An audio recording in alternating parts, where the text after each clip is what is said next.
Welcome student.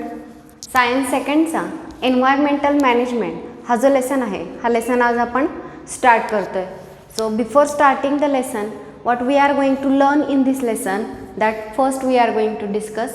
So या लेसनमध्ये सगळ्यात first आपण इकोसिस्टीमचा रिव्ह्यू किंवा इकोसिस्टीम काय आहे आणि कोणकोणत्या कंपोनंटपासून इकोसिस्टीम तयार झालेली आहे हे आपण पाहणार आहोत. या इकोसिस्टीमच्या रिव्ह्यूनंतर नेक्स्ट आपण पाहणार आहोत ते म्हणजे या इकोसिस्टीम किंवा या एन्व्हायरमेंटचं जे पोल्युशन आहे तर ते वेगवेगळे type, air pollution, water pollution, soil pollution, तर हे वेगवेगळे टाईप जे आहेत पोल्युशनचे ते आपण याच्यामध्ये स्टडी करणार आहोत. त्यानंतर नेक्स्ट बायोडायव्हर्सिटी आणि त्याचे जे हॉटस्पॉट आहेत ते आपण पाहणार आहोत. आणि ही बायोडायव्हर्सिटी कॉन्झर्व करण्याची गरज काय आहे, नीड काय आहे आणि कशी बायोडायव्हर्सिटी कॉन्झर्व केली जाऊ शकते हेही आपण या लेसनमध्ये स्टडी करणार आहोत. तर आपला एन्व्हायरमेंटल मॅनेजमेंट हा जो लेसन आहे या लेसनमध्ये आपण इकोसिस्टीम आणि त्याच्याशी रिलेटेड वेगवेगळे पॉईंट्स जे आहेत ते पाहणार आहोत. सो या लेसनमध्ये स्टार्टलाच काही क्वेश्चन्स विचारलेले आहेत तर त्याच्यामध्ये काही क्वेश्चन जे दिलेले आहेत तर ते पहा.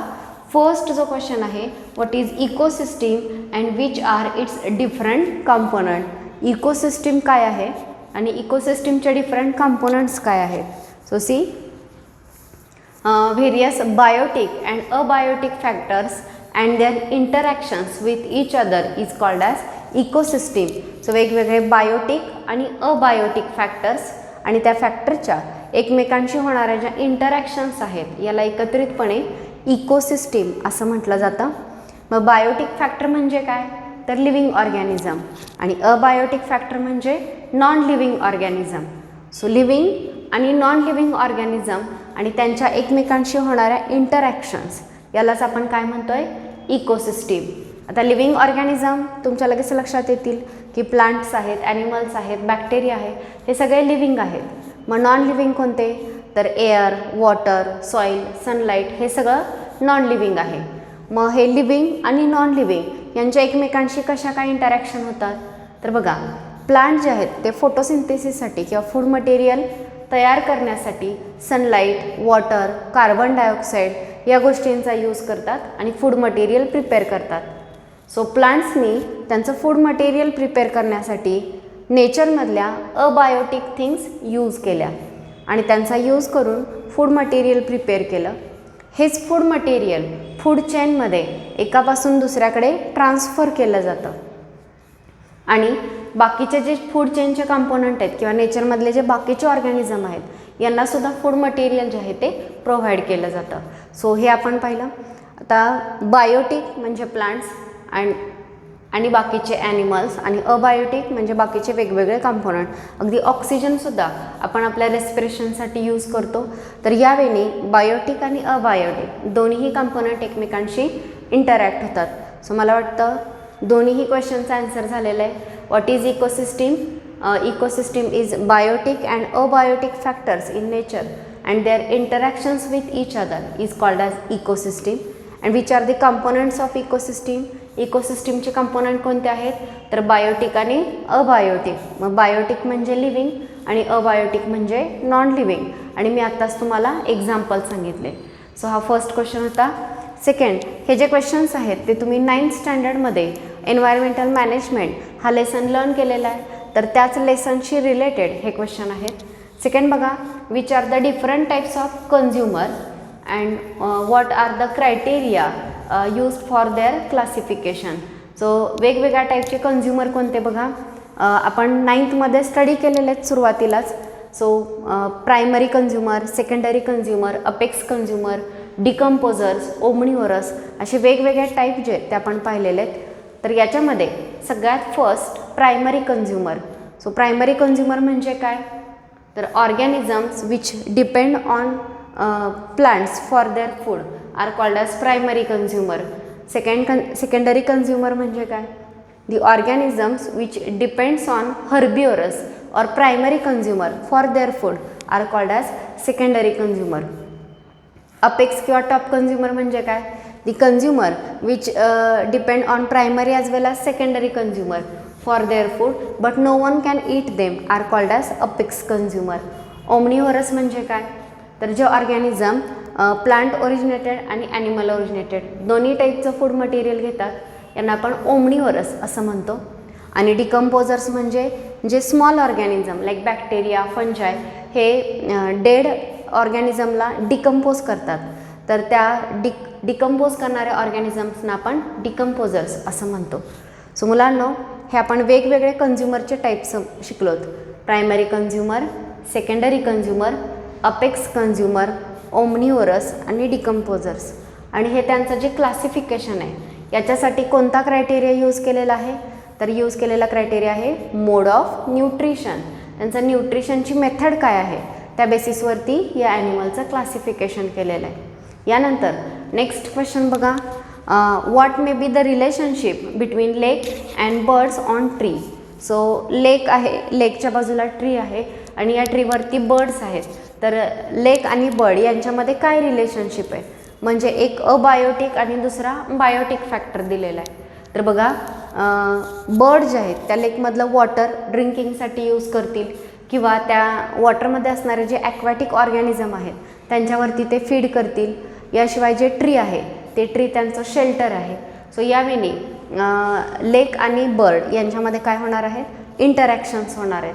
त्यानंतर याच्यानंतरचा नेक्स्ट जो क्वेश्चन दिलेला आहे तो क्वेश्चन आहे, what is difference between food chain and food web. So food chain म्हणजे काय असतं, तर feeding relationship between various consumer we find in nature. तर त्या फीडिंग रिलेशनशिपला आपण काय म्हणतो, फूड चेन असं म्हणतो. बुकमध्ये एक पिक्चर दिलेलंच आहे, तर त्या पिक्चरमध्ये काय दाखवलेलं आहे बघा, सगळ्यात फर्स्ट जे दिलेले आहेत ते आहे ग्रास. ओके, नेक्स्ट ग्रास नंतर नेक्स्ट दिलेला आहे ग्रास हॉपर. ग्रास हॉपर नंतर नेक्स्ट जो ऑर्गॅनिझम दिलेला आहे तो आहे frog. Next is snake. Next eagle. आणि फायनली काही फंजाई दिलेले आहेत. ओके, तर बघा, ग्रास जे आहे या ग्रासवरती कोण डिपेंड करतोय, ग्रास हॉपर किंवा ग्रास फूड मटेरियल म्हणून हा ग्रास हॉपर यूज करणार आहे. या ग्रास हॉपरवरती फ्रॉग डिपेंड करतो, म्हणजे ग्रास हॉपरला खाणार आहे फ्रॉग, फ्रॉगला खाणार आहे स्नेक, स्नेकवरती ईगल डिपेंड करतं. आणि हे सगळे ऑर्गॅनिझम जेव्हा डेड होतील तेव्हा त्यांची डेड बॉडी डिकम्पोज करण्याचं काम काही फंजाय किंवा सॉईलमधले बॅक्टेरिया जे आहेत ते करत असतात. सो हे जे ऑर्गॅनिझममध्ये फीडिंग रिलेशनशिप आहे वेगवेगळ्या कन्झ्युमरमध्ये, सो तो ग्रास बघा प्रोड्युसर आहेत, ग्रास हॉपर प्रायमरी कन्झ्युमर, हा सेकंडरी कन्झ्युमर आहे, टर्शरी कन्झ्युमर, अपेक्स कन्झ्युमर आणि डिकम्पोजर. सो यावेळी एन्व्हायरमेंटमधल्या वेगवेगळ्या ॲनिमल्समध्ये आपल्याला जे फीडिंग रिलेशनशिप पाहायला मिळतं, कोणामध्ये, प्रोड्युसर, कन्झ्युमर आणि डिकम्पोजर यांच्यामध्ये जे फीडिंग रिलेशनशिप आहे या रिलेशनशिपला फूड चेन असं म्हणतात. सो ज्यांना डेफिनेशन हवी आहे त्यांनी लिहून ठेवा, food chain is feeding relationship between producer, consumer and decomposers in nature. So नेचरमध्ये असणारे हे जे वेगवेगळे ऑर्गॅनिझम आहेत यांच्यामध्ये जे फीडिंग रिलेशनशिप आहे या रिलेशनशिपलाच फूड चेन असं म्हटलं जातं. Okay, food chain. यानंतर नेक्स्ट दिलेलं आहे फूड वेब. फूड वेब म्हणजे काय हे विचारलेलं आहे. So food web are interconnected food chain. वेगवेगळ्या फूड चेन जेव्हा इंटरकनेक्ट होतात तेव्हा जे तयार होतं त्याला फूड वेब असं म्हटलं जातं. तर बघा, आता सध्या जी मी बोर्डवरती ड्रॉ केलेली आहे ही फूड चेन आहे. हीच फूड चेन जर फूड वेबमध्ये कन्वर्ट करायची झाली तर कशी करणार, तर बघा, या ग्रासला खाणारा या ठिकाणी एकच दिलेला आहे, कोण, ग्रास हॉपर. पण ग्रासला एकटा ग्रास हॉपरच खाणार असं नाही, तर ग्रासला डिअर, गोट, इलेफंट यासारखेही ॲनिमल खाणार आहेत. त्यानंतर बघा, ह्या ग्रास हॉपरला खाणारा फ्रॉग हा एकटाच दिलेला आहे, पण ग्रास हॉपरला खाणारा एकटा फ्रॉगच असेल असं नाही, एखादा दुसरा ॲनिमल असेल. तर यावेळी वेगवेगळे फूड चेन जेव्हा एकमेकांशी इंटरकनेक्ट होतात आणि जे इंट्रिकेटेड वेब लाईक स्ट्रक्चर जे तयार होतं त्या स्ट्रक्चरला फूड वेब असं म्हटलं जातं. मग आता फूड चेन आणि फूड वेब यात काय डिफरन्स आहे, तर फूड चेन याच्यामध्ये सिक्वेन्शियल रिलेशनशिप आहे. कोणामध्ये? प्रोड्युसर, कन्झ्युमर आणि डिकम्पोजर यांच्यामधलं जे सिक्वेन्शियल रिलेशनशिप आहे याला आपण म्हणतो फूड चेन. आणि जेव्हा वेगवेगळ्या फूड चेन इंटरकनेक्ट होतात आणि वेब लाईक स्ट्रक्चर तयार करतात तेव्हा त्याला म्हटलं जातं food web. So food chain ही एकच आहे. फूड वेबमध्ये वेगवेगळ्या फूड चेन इंटरकनेक्ट होतात. सो यानंतरचा नेक्स्ट क्वेश्चन आहे, write the name and category of each of the component shown in picture. आता पिक्चरमध्ये दाखवलेल्या ऑर्गॅनिझमचा नेम आणि कॅटेगरी सांगायचे, जसं की grass, they are producer, grasshopper primary consumer, frog secondary consumer, त्यानंतर snake tertiary consumer, apex consumer आणि डिकम्पोजर्स यावेळी. आणि what is necessary to convert this picture into food web and why. So हे जे पिक्चर आहे ते फूड वेबमध्ये कन्व्हर्ट करण्यासाठी अजून काय गरजेचं आहे, तर हे पिक्चर फूड वेबमध्ये कन्व्हर्ट करायचं झालं तर अजून जास्त कन्झ्युमर पाहिजेत. म्हणजे ग्रासला खाणारा एकटा ग्रासहॉपर न लिहिता गोट, इलेफंट असे वेगवेगळे, ग्रासहॉपरला खाणारे जे वेगवेगळे ॲनिमल्स असतील ते, नंतर फ्रॉगला खाणारे. सो यावेळी आपण जेव्हा लार्ज नंबर ऑफ कन्झ्युमर किंवा वेगवेगळ्या फूड चेन तिथं आपण इंटरकनेक्ट करू तेव्हा हीच फूड चेन फूड वेबमध्ये कन्वर्ट होणार आहे. सो इथं आपले ते क्वेश्चन संपलेले आहेत. यानंतर नेक्स्ट आहे इकोसिस्टीम अ रिव्ह्यू. मग आता याच्यामध्ये काय सांगितलेलं आहे बघा,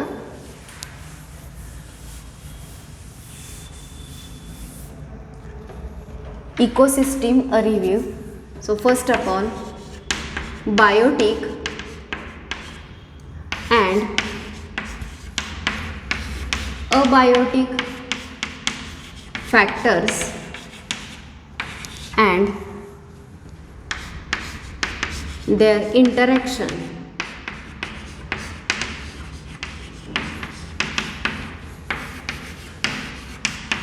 their interactions with each other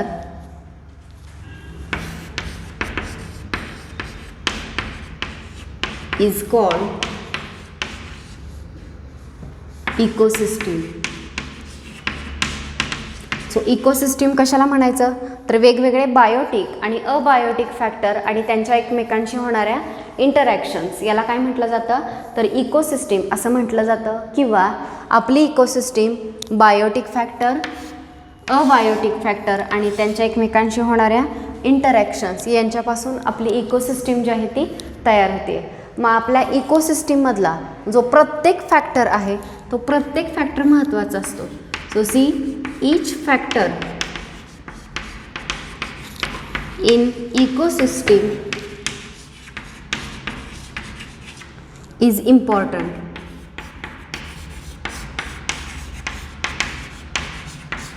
इकोसिस्टीममधला प्रत्येक फॅक्टर जो आहे तो इम्पॉर्टंट असतो. मग कसं काय इम्पॉर्टंट असतो बघा, फॉर एक्झाम्पल आपण पहिला फॅक्टर घेऊया प्लांट्स. प्लांट्स म्हणजे काय आहेत, प्रोड्युसर आहेत. तर बघा प्लांट्सचं फंक्शन आहे फूड मटेरियल तयार करणं स्वतःसाठी आणि इकोसिस्टीममधल्या इतर सगळ्या ॲनिमल्ससाठी. कारण अर्थवरती एकमेव प्लांट्स आहेत जे फूड मटेरियल तयार करू शकतात. बाकीचे सगळे ऑर्गॅनिझम कन्झ्युमर आहेत जे प्लांट्सवरती डायरेक्टली किंवा इनडायरेक्टली फूडसाठी डिपेंड करतात. सो हे जे प्लांट्स आहेत हे इकोसिस्टीममध्ये नक्कीच इम्पॉर्टंट आहेत. प्लांट जर नसतील तर बाकीच्या सगळ्या ऑर्गॅनिझमना फूड मटेरियल मिळणार नाही. So first of all plants are important. Second thing जे दिलेले आहेत ते आहेत हर्बिओरस. हर्बिओरस like deer, goat, they are important.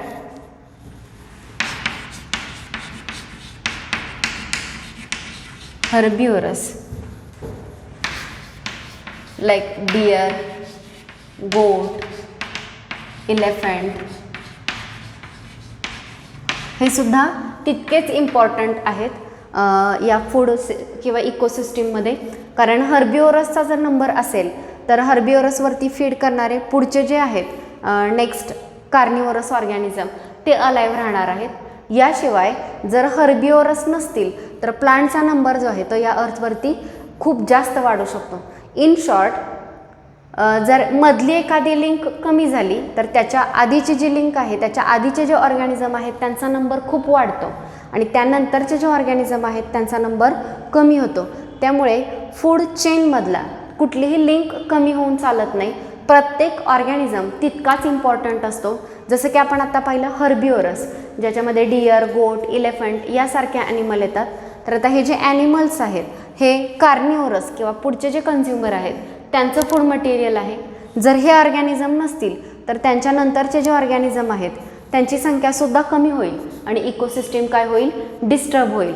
आणि यांची संख्या कमी झाली तर प्लांट्सची संख्यासुद्धा अर्थवरती खूप जास्त होऊ शकते. सो यावेळी हर्बिओरस जे आहेत ते इम्पॉर्टंट आहेत. त्यानंतर नेक्स्ट बघा predators. Predators like lion, tiger are also important. आता हे लायन, टायगर हे काय इम्पॉर्टंट, मग आता विचार करा. सपोज लायन आणि टायगर यांचा नंबर जर कमी झाला तर हे कोणावरती फीड करतायत, डिअर, गोट, इलेफंट या ॲनिमल्सवरती फीड करतात.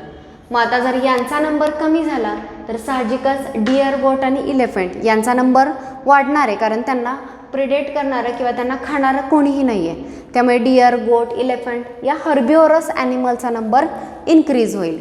जर यांचा नंबर इन्क्रीज झाला तर प्लांट्सचा नंबर काय होईल, कमी होईल, कारण हर्बिओरस ॲनिमल जास्त प्रमाणात प्लांट्सना खातील आणि हळूहळू प्लांट्सचा नंबर कमी व्हायला लागेल. इन शॉर्ट मला तुम्हाला हे सांगायचं आहे की इकोसिस्टीम जी आहे ती बायोटिक आणि अबायोटिक फॅक्टर आणि त्यांच्या इंटरॅक्शन्सपासून बनलेली आहे. आणि या इकोसिस्टीममधला प्रत्येक फॅक्टर जो आहे तो इम्पॉर्टंट असतो. त्यातला एक जरी फॅक्टर कमी झाला तर पुढची सगळी लिंक जी आहे ती डिस्टर्ब होते. मग त्यात फर्स्ट सांगितलं प्लांट्स प्रोड्युसर आहेत, ते पूर्ण अर्थसाठी फूड मटेरियल तयार करत आहेत. सो ते इम्पॉर्टंट आहेत. हर्बिओरस इम्पॉर्टंट आहेत. त्यांच्यावरती डिपेंड करणारे जे प्रिडेटर्स आहेत हे प्रिडेटर्ससुद्धा तितकेच इम्पॉर्टंट असतात, कारण प्रिडेटर हर्बिओरसचं ओव्हर पॉप्युलेशन होऊ देत नाहीत, म्हणजे हर्बिओरसचा नंबर जो आहे तो इन्क्रीज होऊ देत नाहीत. हर्बिओरसचा नंबर जर इन्क्रीज झाला तर ते जास्त प्लांट्सना खातील आणि प्लांट्सचा नंबर कमी होईल. सो यावेळी प्रिडेटर्ससुद्धा महत्त्वाचे आहेत. फायनली कधीकधी आपल्याला वाटतं की कॅटरपिलरसारखे असतील, कॅटरपिलरसारखे ऑर्गॅनिझम एन्व्हायरमेंटमध्ये प्रेझेंट असतात किंवा काही ऑर्गॅनिझम जे सम ऑर्गॅनिझम प्रेझेंट इन डर्ट. मग डर्टमध्ये असणारे काही इन्सेक्ट असतील किंवा अजून काही वेगवेगळे ऑर्गॅनिझम आहेत, तर ते सगळेच ऑर्गॅनिझम आपल्याला महत्त्वाचे आहेत का, म्हणजे कॅटरपिलर आहेत किंवा डंग आहे त्याच्यामध्ये वेगवेगळे ऑर्गॅनिझम असतात. त्यानंतर गटर्स असतील त्याच्यामध्ये सुद्धा ऑर्गॅनिझम असतात. मग खरंच हे सगळे ऑर्गॅनिझम आपल्याला इम्पॉर्टंट आहेत का. हे ऑर्गॅनिझम तर खूप डर्टी आहेत, कारण डर्टी एरियामध्ये राहतात. तर बघा, जरी हे ऑर्गॅनिझम डर्टी असले तरी हे ऑर्गॅनिझम नेचरमधली जी डर्ट आहे त्या जे डिकम्पोजेबल ज्या गोष्टी आहेत त्या डिकम्पोज करतात आणि नेचरमधली डर्ट क्लीन करण्याचं काम करतात. सो हे कॅटरपिलर किंवा डर्टमध्ये राहणारे जे ऑर्गॅनिझम आहेत ते सुद्धा तितकेच इम्पॉर्टंट आहेत. आता त्यांचे इम्पॉर्टन्स समजण्यासाठी आपण एक गोष्ट घेऊ शकतो. फॉर एक्झाम्पल फॉरेस्ट असेल तर फॉरेस्टमध्ये प्लांटचे लीफ, त्यांचे ब्रांचेस अशा कितीतरी गोष्टी ज्या आहेत त्या रोज त्या फॉरेस्टमध्ये पडलेल्या असतात. मग आता हे फॉरेस्ट क्लीन करण्यासाठी कोणीही जात नाही. मग ह्या फॉरेस्टमध्ये अशीच डर्ट जर दिवसेंदिवस साठत राहिली तर काय होईल. तर याशिवाय अजून एक गोष्ट होऊ शकते ती म्हणजे आपण डे टू डे लाईफमध्ये कितीतरी वेस्ट तयार करतो. तर याच्यामधल्या काही गोष्टी नॉन डिग्रेडेबल आहेत, लाईक प्लास्टिक, थर्माकॉल, मेटल. हे डिग्रेड होत नाही तर आपण त्याच्याबद्दल एवढा विचार करतोय. जर काहीच डिग्रेड झालं नसतं तर किती मोठा प्रॉब्लेम क्रिएट झाला असता याचा आपण विचार करू शकतो. इन शॉर्ट, हे जे कॅटरपिलर किंवा डर्टमध्ये असणारे जे वेगवेगळे ऑर्गॅनिझम आहेत हे जरी डर्टी ऑर्गॅनिझम असले तरी आपल्या एन्व्हायरमेंटमधली डर्ट क्लीन करण्याचं काम हेच ऑर्गॅनिझम करत असतात. त्यामुळे हे सुद्धा ऑर्गॅनिझम आपल्याला तितकेच इम्पॉर्टंट आहेत. सगळ्यांच्या लक्षात आलं का बघा. इकोसिस्टीम म्हणजे काय लक्षात ठेवायचं आहे. इकोसिस्टीममध्ये असणारे जे फॅक्टर्स आहेत त्यातला प्रत्येक फॅक्टर, अगदी स्मॉलेस्ट इन्सेक्ट जो डर्टमध्ये प्रेझेंट आहे तो सुद्धा इम्पॉर्टंट आहे, कारण तो आपला एन्व्हायरमेंट क्लीन ठेवण्याचं काम करतो आहे. जरी तो स्वतः डर्टी असला तरी एन्व्हायरमेंट मात्र तो क्लीन ठेवतो आहे. सो हे व्यवस्थित लक्षात ठेवा. याचाच दुसरा अर्थ असा होतो की आपलं एक्झिस्टन्स किंवा आपली इकोसिस्टीम कधी राहील, जेव्हा बाकीचे सगळे इकोसिस्टीममधले कंपोनंट असतील तेव्हा ह्युमन बिईंग जो आहे तो स्वतःच्या फायद्यासाठी, स्वतःच्या वेगवेगळ्या कामांसाठी ट्रीज कट करतोय किंवा इतर ॲनिमलचं हंटिंग करतोय. मग जर यांचा नंबर झाला तरी आपल्याला काहीच फरक पडणार नाही, असं होणार नाही. मी आत्ताच सांगितल्याप्रमाणे अगदी जे डर्टी ऑर्गॅनिझम आहेत ते सुद्धा आपल्याला महत्त्वाचे आहेत. जर आपण एवढ्या महत्त्वाच्या लिंक कमी करायला लागलो इकोसिस्टीममधल्या तर याच्यामुळे आपली इकोसिस्टीमचा जो बॅलन्स आहे तो जाणार आहे आणि नक्कीच याचा ॲडव्हर्स इफेक्ट ह्युमन बिईंगवरती सुद्धा होणार आहे. याचं एक एक्झाम्पल पॅडी फील्डचं दिलेलं आहे. नेक्स्ट पेजवरती जो चार्ट दिलेला आहे त्या चार्टच्या खाली हे एक्झाम्पल दिलेलं आहे. आपण पहिल्यांदा हे एक्झाम्पल घेऊया आणि यानंतर चार्ट पाहूया. सो एक्झाम्पल काय आहे बघा, त्यांनी पॅडी फील्ड दिलेलं आहे. पॅडी फील्ड इज कल्टिवेटेड म्हणजे भाताची शेती जी असते ते दिलेलं आहे. तर या भाताच्या शेतीमध्ये किंवा या पॅडी फील्डमध्ये ग्रास हॉपरचं प्रमाण जे आहे ते जास्त असतं, कारण हे ग्रास हॉपर या पॅडीवरती किंवा या प्लांट्सवरती ग्रो होत असतात. सो त्या ठिकाणी ग्रास हॉपरचं प्रमाण जास्त असतं. ग्रास हॉपर जास्त असल्यामुळे याच्यावरती ग्रो होणारे फ्रॉग यांची संख्यासुद्धा पॅडी फील्डमध्ये जास्त आहे किंवा फ्रॉग जे आहेत ते तिथं असतात. याशिवाय या फ्रॉगवरती डिपेंड असणारा स्नेक जो आहे तो सुद्धा या फील्डमध्ये प्रेझेंट असतो. सो इन शॉर्ट एक पॅडीचं फील्ड, भाताचं शेत जर आपण घेतलं तर तिथं जी फूड चेन तयार होती आहे त्याच्यामध्ये फर्स्ट ते पॅडी फील्डमध्ये असणारे प्लांट्स, नेक्स्ट त्याच्यावरती डिपेंड करणारे ग्रास हॉपर, ग्रास हॉपरवरती डिपेंड करणारे फ्रॉग आणि या फ्रॉगवरती डिपेंड करणारे स्नेक, असे सगळे ऑर्गॅनिझम जे आहेत त्या फील्डमध्ये प्रेझेंट असू शकतात. ओके, मग आता याच्यामध्ये त्यांनी एक्झाम्पल दिलेलं आहे किंवा क्वेश्चन विचारलेलं आहे, जर फ्रॉगचं पॉप्युलेशन सडनली कमी झालं तर काय होईल. अचानक जर फ्रॉगचं पॉप्युलेशन कमी झालं, ठीक आहे, यांचा नंबर जर कमी झाला, डिक्रीज झाला,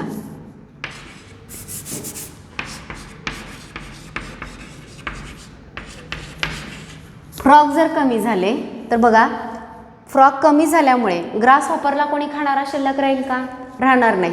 याचाच अर्थ ग्रास हॉपरला कोणी खात नाही आहे म्हणजे ग्रास हॉपरची संख्या काय होईल, वाढायला लागेल.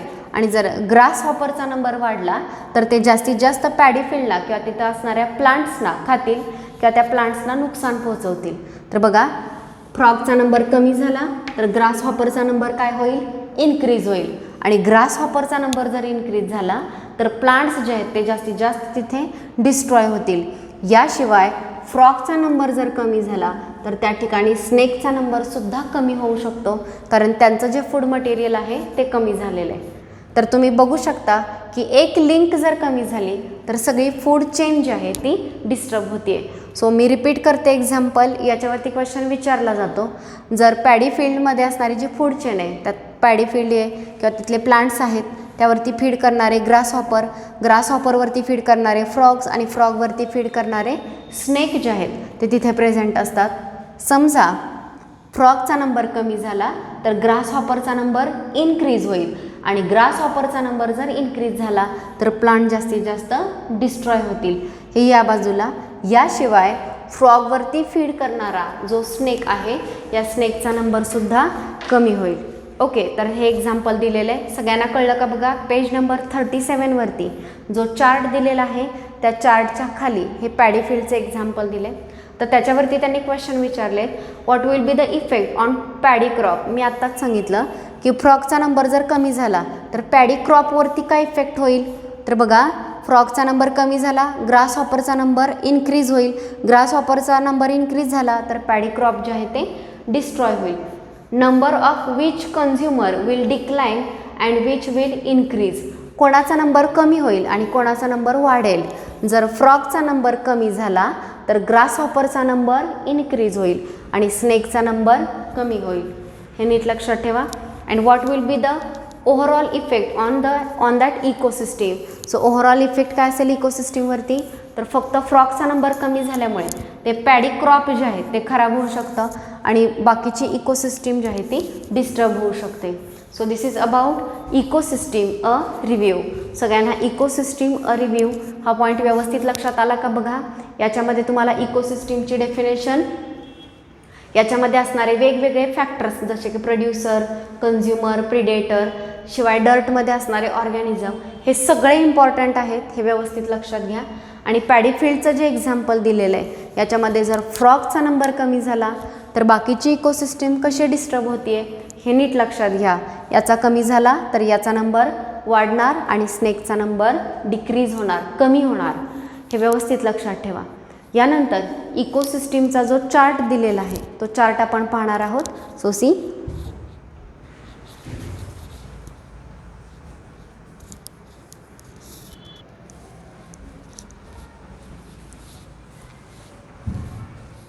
ओके. नेक्स्ट इकोसिस्टीम क्लासिफिकेशनचा जो चार्ट आहे तर याच्यामध्ये बघा इकोसिस्टीम मेन 2 कंपोनंटपासून बनलेली आहे, अबायोटिक अँड बायोटिक, म्हणजे नॉन लिव्हिंग अँड लिव्हिंग. आता जे नॉन लिव्हिंग कंपोनंट आहेत हे मेनली 2 टाईपचे, फिजिकल फॅक्टर्स आणि केमिकल फॅक्टर. मग फिजिकल जे आहेत याच्यामध्ये एअर, वॉटर, सनलाईट हे कंपोनंट येतात. तर केमिकल फॅक्टर जे आहेत याच्यामध्ये वेगवेगळे ऑर्गॅनिक आणि इनऑर्गॅनिक न्यूट्रिएंट जे आहेत ते इन्क्लूड केले जातात. तर यावेळी ते अबायोटिक क्लासिफाय होतं. आणि जे बायोटिक फॅक्टर्स आहेत या बायोटिक फॅक्टर्समध्ये मेनली प्रोड्युसर आणि कंझ्युमर यावेळी क्लासिफिकेशन होतं. प्रोड्युसर्समध्ये प्लांट्स येतात, तर कंझ्युमरमध्ये प्रायमरी कंझ्युमर, सेकंडरी कंझ्युमर आणि डिकम्पोजर यासारखे ऑर्गॅनिझम येतात. तर हा जो क्लासिफिकेशनचा चार्ट आहे तो डिटेल आपण नेक्स्ट लेक्चरमध्ये स्टडी करणार आहोत. आजच्या लेक्चरमध्ये आपण इथेच थांबतोय. थँक्यू.